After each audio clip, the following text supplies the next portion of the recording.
მოგესალმებით მეგობრებო, ვაგზელებ საუბარს ზეპელინზე და Deep Purple-ზე, ამ ორ კონკურენტ ჯგუფზე, ისინი ყოველთვის კონკურენტები იყვნენ და ყოველთვის კონკურენტებად დარჩებიან.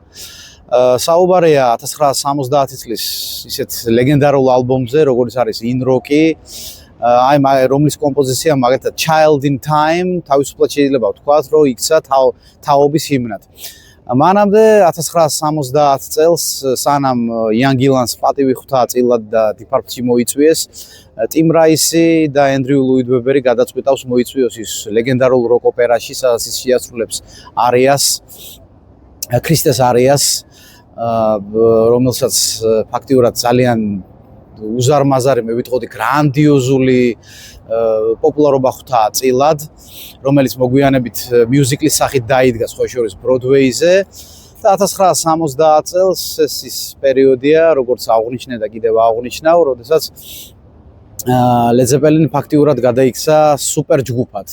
რომელსაც ყველაფერი გამოსდიოდა ხელიდან და ასევე ამ ორ გიგანტს Deep Purple და Led Zeppelin-ს დაებატა მესამე გიგანტი კონკურენტი ჯგუფი, საუბარია Black Sabbath-ზე.